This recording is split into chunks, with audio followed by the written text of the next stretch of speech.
Alright guys, and we're back. If you're following along with our last video, we just used the Bitnami WordPress stack to install WordPress on our local Windows PC. If you didn't do that, you can go back and look at that video, or if you've already got WordPress installed on your local PC, that's fine too.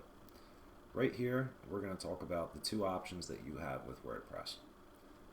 You can either build WordPress, your website, basically from this 2020 WordPress theme or whatever theme is available as the default theme for WordPress that you're currently working with now, to flesh out your website section by section, and you can change everything.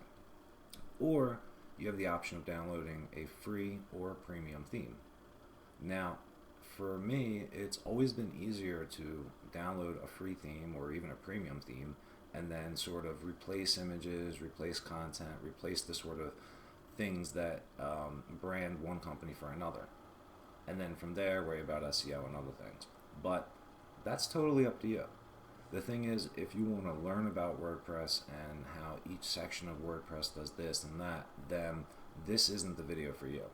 In this video, we're going to go ahead and choose a free theme that is appealing to what we're trying to accomplish here. And we're just going to use a sample business for this case.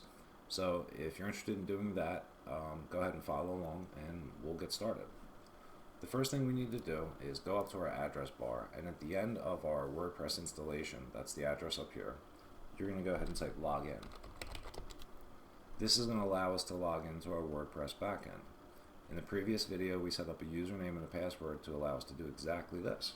In our case, it was John, and our password. I hit enter to log in, and this is what you see. This is the WordPress dashboard. There are a lot of things that you can do with WordPress, and I'll just go through them briefly. Posts are where, if you're adding blog posts or new articles, that's where you would do this sort of stuff. Media is where your images that you drag in and use in your stories, your pages would be. Pages is where you actually create new pages for your website. So, for example, a page is sample page, which I don't have up right now, but I'll show you in just a second. Comments is basically moderation control for if people leave comments for your posts or pages. Appearance can affect global settings of your website. Appearance really is subjective depending on what sort of themes that you have as well that sort of integrate other options in here. Plugins is where you sort of install plugins to add interconnectivity or additional functionality to your website. The one thing to be cautious of is that plugins, they do sort of require more out of your website, so they slow it down sometimes. I'm not saying they all do, but sometimes, or make unnecessary calls, which could just sort of decrease the overall performance of your website. So don't go crazy when it comes to adding plugins, and I'm sure we might talk about that a little bit. I'm sure we will talk about that a little bit later. Users are all about moderation of users, which we don't need to get into. Tools, again, almost a level above global sort of control. Settings is, again, sort of global control, and this just to collapse the menu. So what we're going to do is, as I previously said, is we're going to put a theme on here that is suitable for our need. So right now our website should look something like this if you're following along. Okay, nothing impressive. Let's go ahead and move it. What we're going to do is add a theme. So over here in appearance, you see that there's a link for themes. Click on it. We've got some of the latest themes that were made for WordPress. These are free, but if we click on add new, or even over here, we'll see that there are multiple other themes that are already sort of niche based that we can kind of use as a building block to get what we want. You have options for free themes, featured themes, premium themes, you name it, they have it. And if you can't find the theme that you want on here, there's lots of other websites, I'm sure you can find them, like ThemeForest, Envato, those sort of companies that provide WordPress themes that people work really hard to build. The one thing to understand about WordPress themes is there tends to be a common standard where a free theme allows you to do quite a bit and it makes building the website easier, whereas a premium theme sort of makes the website building easier and also gives you more tweaking abilities and functionality built in.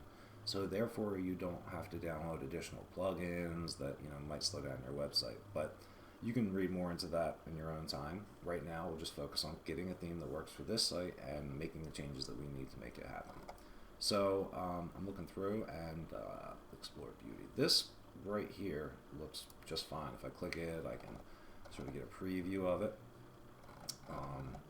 Read some of the updates. It appears that this is an older theme from 2008 and it still looks great.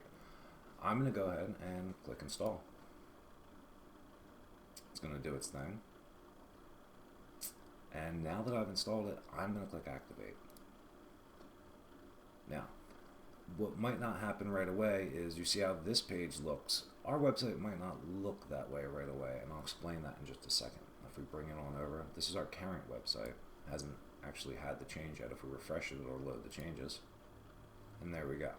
And it's like, hey, where's all that cool picture and everything I've seen? Okay, so here's what's going on. Right now, our WordPress website by default is set up to show your latest blogs. That's just how it comes default. So if we go over to settings, which are global settings, and down to reading, which is basically what is featured on the outside of the website, which people say, you have this section that says your homepage displays. And you can choose to have your latest posts if you're a news-oriented article or whatever. Or you can have a static page, which is what we want in our case. So let's go ahead and click a static page. And inside here, we have our sample page, which comes with the actual install of WordPress. We haven't actually made any pages yet. This is just a sample page that came with our WordPress install. Let's select it. Once we have that, we also have the option to select another post page. We don't need to worry about that right now. We're not writing any articles. Don't worry about any other information either. Just go ahead and click Save Changes. Now that we've saved our changes, if we go ahead and we pull up our website, this is how it looked before our changes. Let's see how it looks after. This is how it looks after. This is our sample page, and this is just some random information that came with the theme. So now, when people come to www.ourwebsite.com, instead of seeing that previous posts page, they're going to see this home page, which it says sample page, but this is typically your home page. And this is the page that you should build out to get the website that you want. Now, here's where the important part comes in. You might be saying to yourself, wait, where are all those cool images and everything that came with the actual website? Well, that's where free versus premium comes in. A lot of the free websites, like you see in here, kind of show you how they can, be fleshed out, built out, whatever, added menus and all that fun stuff.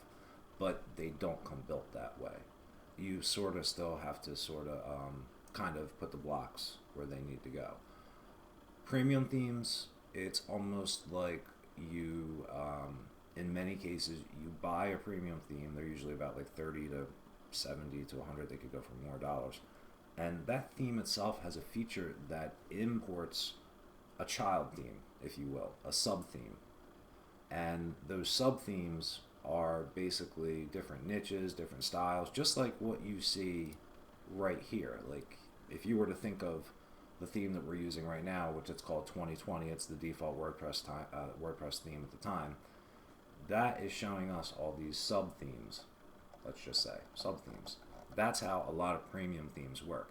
And when you go click on them and then import, it gives you the option to import all the data and the images.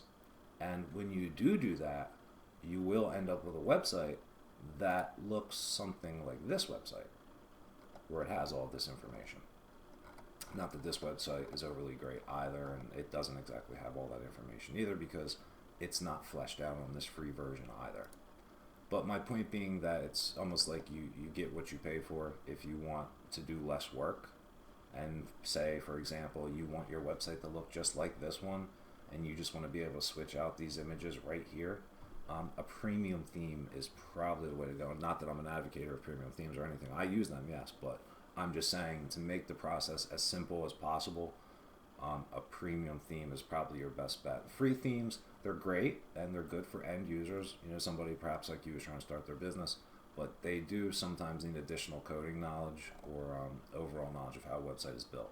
So what I would do is choose the theme that you want, and then from there learn more about how you can make changes in WordPress and do things that affect the overall look of WordPress. In the next video, we're going to go ahead and add a page or two just to see how that affects the overall look of our website.